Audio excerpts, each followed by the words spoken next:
Bien-aimés dans le Seigneur, l'alliance de Moïse, c'est-à-dire l'alliance mosaïque, c'était une alliance les plus fortes que Dieu n'avait jamais fait avec un homme. Mais pourquoi Dieu fait une telle alliance en écrivant ses lois sur des tables de pierre? 2 Corinthiens chapitre 3 verset 1 à 8. À 18. Commençons-nous de nouveau à nous recommander nous-mêmes? Ou avons-nous besoin, comme quelques-uns, de lettres de recommandation auprès de vous ou de votre part? C'est vous qui êtes notre lettre, écrite dans nos cœurs, connue et lue de tous les hommes. Vous êtes manifestement une lettre de Christ, écrite par notre ministère, non avec de l'encre, mais avec l'Esprit du Dieu vivant. Non sur les tables de pierre, mais sur les tables de chair, sur les cœurs. Cette assurance-là, nous l'avons par Christ auprès de Dieu. Ce n'est pas à dire que nous soyons par nous-mêmes capables de concevoir quelque chose comme venant de nous-mêmes. Notre capacité, au contraire, vient de Dieu. Il nous a aussi rendus capables d'être ministres d'une nouvelle alliance. Non de la lettre, mais de l'esprit. Car la lettre tue, mais l'esprit vivifie. Or, si le ministère de la mort, gravé avec des lettres sur des pierres, a été glorieux, au point que les fils d'Israël ne pouvaient fixer les regards sur le visage de Moïse, à cause de la gloire de son visage, bien que cette gloire fût passagère, combien le ministère de l'Esprit ne sera-t-il pas plus glorieux? Si le ministère de la condamnation a été glorieux, le ministère de la justice est de beaucoup supérieur en gloire. Et sous ce rapport, ce qui a été glorieux ne l'a point été à cause de cette gloire qui lui est supérieure. En effet, si ce qui était passager a été glorieux, ce qui est permanent est bien plus glorieux. Ayant donc cette espérance, nous usons d'une grande liberté. Et nous ne faisons pas comme Moïse, qui mettait un voile sur son visage, pour que les fils d'Israël ne fixassent pas les regards sur la fin de ce qui était passager. Mais ils sont devenus durs d'entendement. Car jusqu'à ce jour, le même voile demeure quand ils font la lecture de l'Ancien Testament. Et ils ne se lèvent pas, parce que c'est en Christ qu'il disparaît. Jusqu'à ce jour, quand on lit Moïse, un voile est jeté sur leur cœur. Mais lorsque les cœurs se convertissent au Seigneur, le voile est ôté. Alléluia. Or, le Seigneur, c'est l'Esprit. Et là où est l'Esprit du Seigneur, là est la liberté. Nous tous qui, le visage découvert, contemplons comme dans un miroir la gloire du Seigneur, nous sommes transformés en la même image, de gloire en gloire, comme par le Seigneur, l'Esprit. Amen. Il dit que la première loi là était gravée sur des pierres. C'était le ministère de la mort. Amen. Amen. C'était le ministère de la condamnation. Il dit que c'était gravé sur des tables de pierre. La pierre peut être brisée. Amen. Amen. La pierre ici symbolisait le cœur des hommes. Pour dire que le cœur des hommes est dur. Et ça ne pouvait donc pas recevoir la parole de Dieu. Dieu a mis ses lois dans les cœurs. Mais cependant, les cœurs étaient durs et n'étaient pas prêts à recevoir la parole. Dieu a dit non. Dans ce cœur-là, je ne peux pas.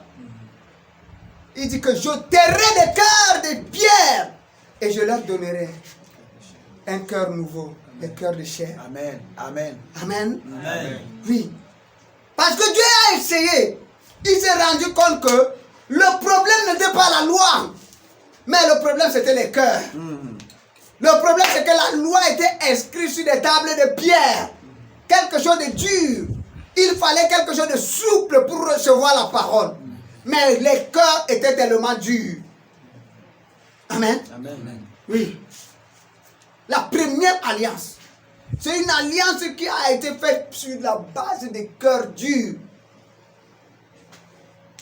Et Dieu a dit non. Il faut que je change. Il va entrer dans une deuxième alliance maintenant.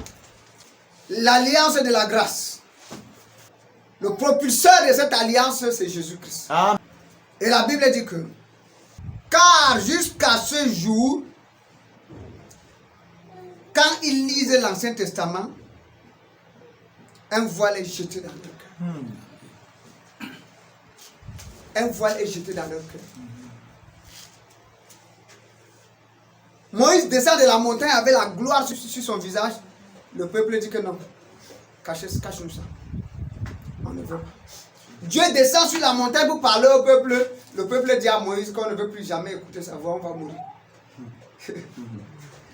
Alors que de nos jours, les gens cherchent à écouter la voix de Dieu. Alléluia. On pleure même, Seigneur, parlez-nous. Amen. Pourquoi à leur époque, ils ne voulaient pas écouter la voix de Dieu?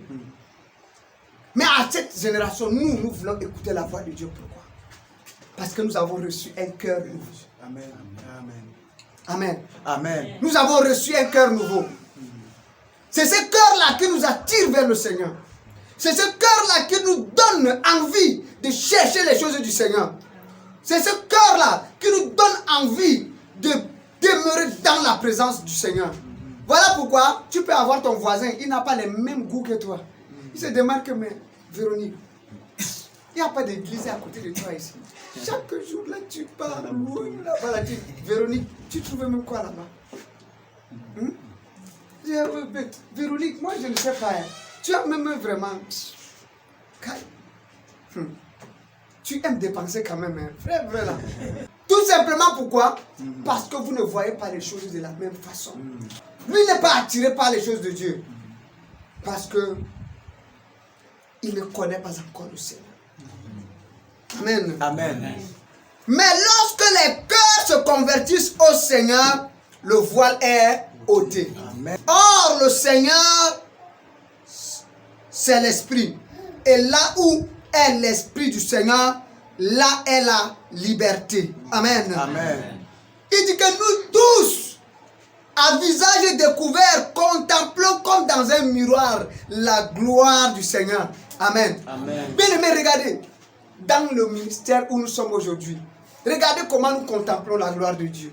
Est-ce que vous savez qu'il y a des églises que les gens peuvent faire 100 ans là-bas, ils ne voient jamais comment chasser un démon? Ça c'est vrai.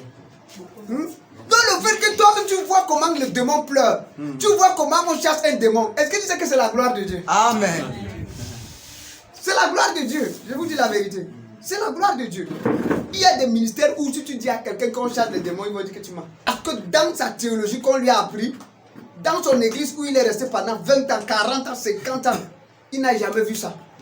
Et pour terminer, il va dire quoi? Il va dire, nous contemplons comme dans un miroir la gloire du Seigneur.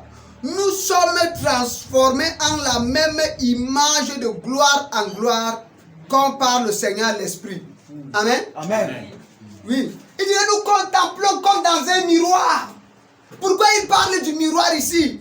Pour dire que quoi? Ce n'est que l'avant-goût. Yes. Amen. Le Seigneur n'est pas au milieu de nous ici, mais il est au milieu de nous en esprit. Amen. Amen. Et si maintenant, nous le voyons à travers les œuvres, les manifestations du Saint-Esprit, il dit que demain, nous n'allons plus le voir à travers les manifestations du Saint-Esprit. Nous allons le voir physiquement. Amen. Nous allons le voir yeux dans yeux. Amen. Amen. Amen. Oui, le temps arrive où nous allons voir notre Seigneur comme ça. Nous allons le saluer. Nous allons rester avec lui. Nous allons passer le temps. Nous allons manger, dîner. La Bible appelle ça les noces de l'agneau. Amen. Amen. Oui. Nous allons rester avec lui. C'est pour cela qu'il parle du miroir. Il dit maintenant, là, nous voyons les choses se passer. Nous ne voyons pas le Seigneur physiquement, mais nous voyons ses manifestations. Nous voyons ce qu'il fait au milieu de nous. Mais un temps arrivera où nous allons le voir face à face. Amen. Amen. Amen. Hébreux chapitre 8, verset 1 à 11. On va terminer avec ça. Hébreux chapitre 8, premier verset. Le point capital de ce qui vient d'être dit, c'est que nous avons un tel souverain sacrificateur qui s'est assis à la droite du trône de la majesté divine dans les cieux, comme ministre du sanctuaire et du véritable tabernacle, qui a été dressé par le Seigneur et non par un homme. Tout souverain sacrificateur est établi pour présenter des offrandes et des sacrifices, d'où il est nécessaire que celui-ci ait aussi quelque chose à présenter.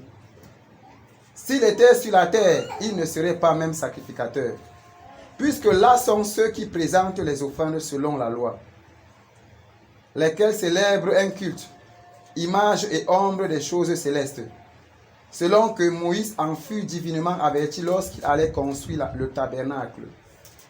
Aie soin, lui fut-il dit, de faire tout d'après le modèle qui t'a été monté sur la montagne.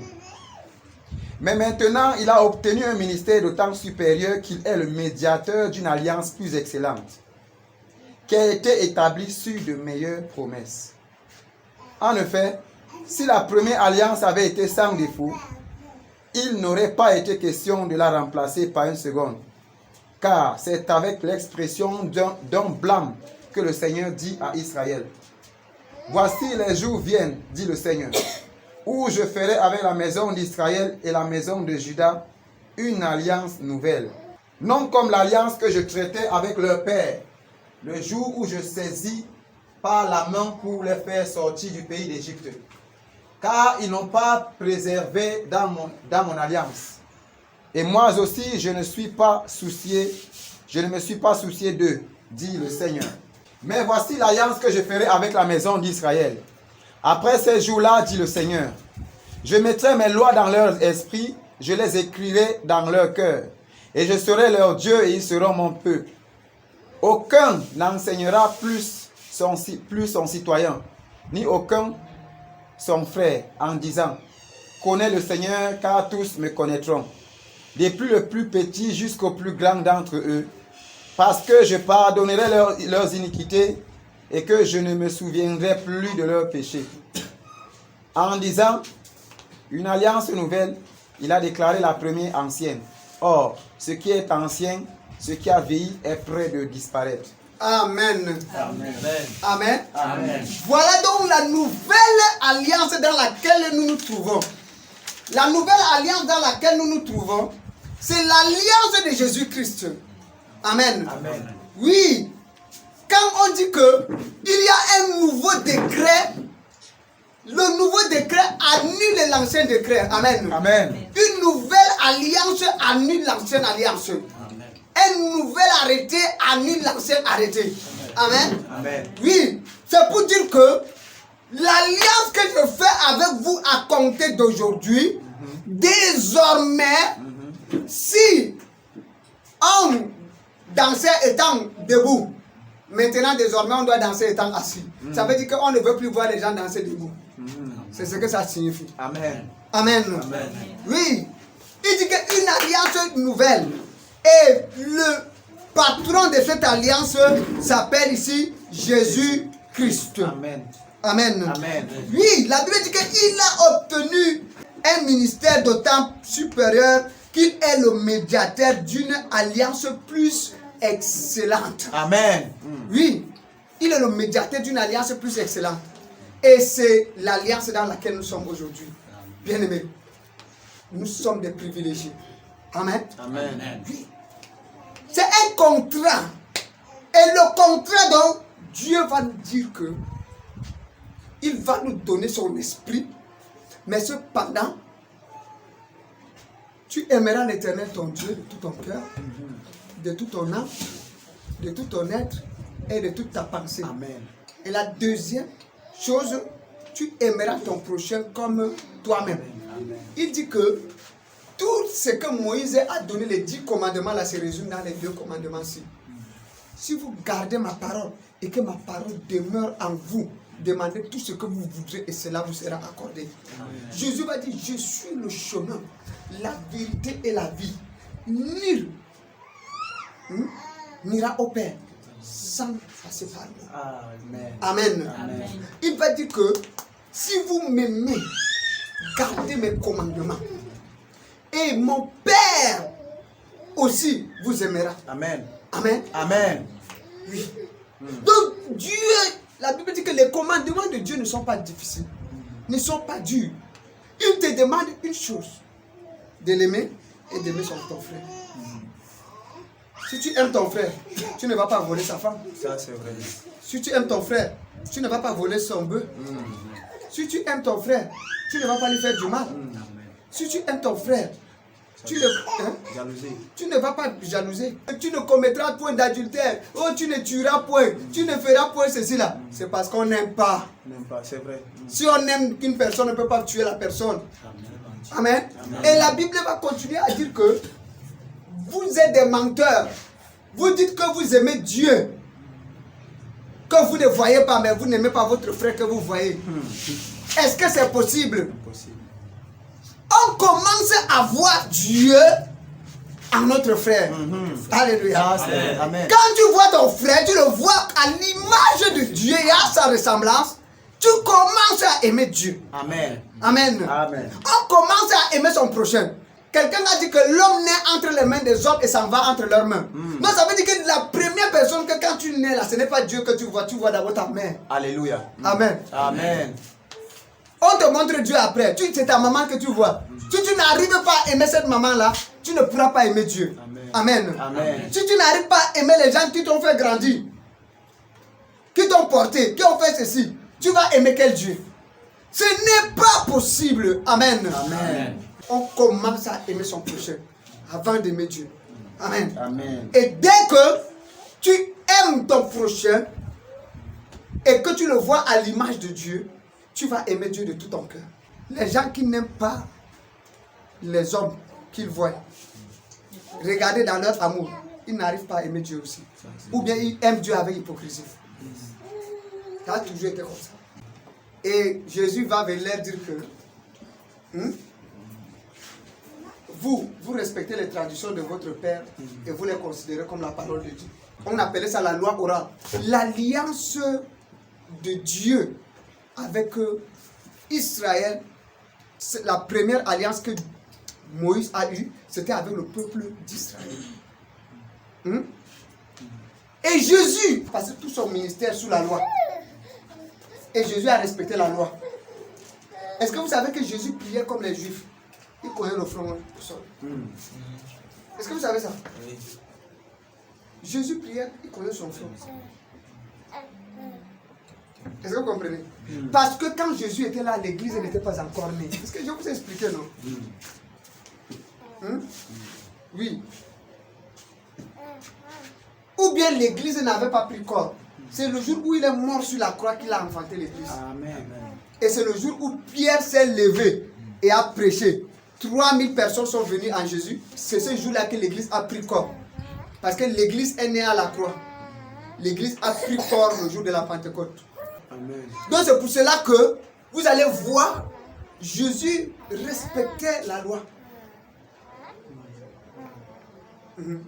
Il a respecté la loi. Et les Juifs n'ont pas été d'accord avec lui parce que les Juifs ne voulaient même pas un peu qu'on touche la Torah. Ils disaient que c'est leur affaire. Comment un jeune, eux ils étaient des rabbins, eux ils étaient des pharisiens, eux ils étaient des sadducéens, des gens instruits comme ça. Un petit comme ça qui n'a même pas fait l'école vient, il dit qu'il est le chemin. Comment on va le... Oui, nous sommes des grands érudits. Comment lui il se lève ici? Non, c'est pas possible. Amen. Amen. Jésus a dit qu'il a respecté la loi. Il a dit à la femme samaritaine que l'heure vient. Et elle est déjà venue. Amen. Où les vrais adorateurs adoreront le Père en esprit et en vérité. Amen. Ça ne serait plus ni sur la montagne de Samarie. Ça ne serait plus ni sur la montagne de Jérusalem. Ça serait maintenant en esprit et en vérité. La Bible parle ici de deux types d'alliances. L'alliance mosaïque, c'est l'alliance entre Dieu et le peuple d'Israël. L'alliance de Jésus, c'est l'alliance entre Dieu et l'humanité. Voilà pourquoi, même comme Jésus a opéré sous la loi, il a dit que n'allez pas vers les païens. Je vous envoie vers les brebis égarées de la maison d'Israël. Allez simplement vers les Juifs. Allez vers eux. Parce que Jésus avait deux missions. La première mission de Jésus-Christ, c'était de ramener le cœur du peuple d'Israël à Dieu. Et la deuxième des choses, c'était maintenant de donner l'ordre maintenant à ses disciples de conquérir le monde. Quand Jésus était là, regardez la femme qui est venue vers Jésus. Jésus a dit qu'on ne donne pas la nourriture des petits enfants aux chiens. C'est ça, non? L'autre là-bas, il dit que non, n'allez pas vers les païens, allez seulement vers les brebis égarées de la maison d'Israël. Ça veut dire que Jésus refusait que l'évangile aille vers les païens. Jésus va dire, allez dans tout le monde entier. Regardez. Il dit, annoncez l'évangile. Celui qui croira et qui sera baptisé sera sauvé. Amen. Donc maintenant, il donne le feu vert. Un peu comme Express Union. Quand Express Union a commencé, c'était entre deux villes. Yaoundé et Douala. Aujourd'hui, Express Union est dans combien de pays? Beaucoup de pays. Parce qu'il sait qu'il y a un moment qui vient, il faut d'abord que Express Union prenne d'abord les 10 régions du Cameroun. Et quand c'est déjà implanté au Cameroun, on peut donc donner ça à l'extérieur. Est-ce que vous comprenez? Et dès que Express Union a pris de l'ampleur au Cameroun, regardez, la France a pris, la Belgique a pris, le Trou a pris, maintenant le Tchad, partout il y a Express Union. La mission de Jésus avait deux phases. Lui, il a opéré sous la loi. Et c'était pour les enfants d'Israël. Mais maintenant, il a donné l'ordre à ses disciples d'aller dans tout le monde entier. C'est ces disciples qui ont accompli la deuxième mission.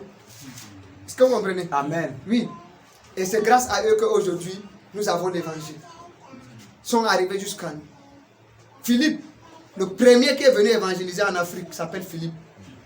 Il a évangélisé l'eunuque éthiopien. Et il l'a baptisé le même jour. Et un baptême par immersion. Alléluia. Amen. Premier Africain qui a été baptisé, c'est l'eunuque éthiopien. Amen. Amen. Et je rends gloire à Dieu parce qu'il venait d'ouvrir les portes à l'évangile en Afrique. Après lui, certains sont venus. Mais cependant, la science n'était pas évoluée. Quand ils sont arrivés, ils ont trouvé le Sahara. Ils ont cru que c'était la fin du monde. Parce qu'ils voyaient le sable à des milliers de kilomètres. Les missionnaires sont rentrés seulement. Ils ont dit que bon, sûrement là-bas, il n'y a plus rien. Ils sont rentrés. Cependant, ils ne savaient pas qu'il y avait une partie de l'Afrique qu'on appelait l'Afrique subsaharienne. Donc, l'Afrique qui est en bas du Sahara. C'est ce que ça signifie. Oui. Parce que le Sahara est tellement vaste. Pour ça, ils ne connaissaient pas qu'il y avait. Mais c'est après donc, ils sont quittés là. Ils ont amené l'évangile en Europe. Ils ont amené l'évangile dans d'autres parties d'Asie. C'est comme ça que les Européens, eux maintenant, vont prendre l'évangile pour ramener en Afrique en passant maintenant par la colonisation. Est-ce que vous voyez ça? Les premiers missionnaires qui vont arriver, eux, ils avaient de bonnes mentalités. Mais cependant, comme ils vont voir comment les gens ont ouvert leurs bras aux évangélistes, aux missionnaires, il y aura maintenant les colonialistes qui vont arriver avec un manteau de missionnaire. Si je sais que je vais accepter les gens qui ont la veste, toi aussi tu vas porter la veste pour venir à la fête, on va te laisser entrer parce que le code là-bas c'est la veste. Et voilà comment ils ont créé beaucoup de mal. Quand les deuxièmes vagues de missionnaires sont arrivés, ils ont trouvé que le terrain était pourri. C'est comme ça qu'ils ont tué beaucoup de missionnaires qui pensaient que c'était les parce que les colonialistes qui venaient violer leurs femmes, violer leurs enfants, arracher leurs animaux, les tuer leurs enfants, prenaient leurs enfants comme des esclaves, partaient avec. Quand ils voyaient les blancs, ils savaient que tout cela étaient les mêmes patates. Et ça a causé beaucoup de tort à l'évangile. Voilà pourquoi l'évangile, même pour monter, il y a eu beaucoup de retard. Parce qu'ils ont pollué l'évangile. Amen. Amen. Que le Seigneur vous bénisse. Amen.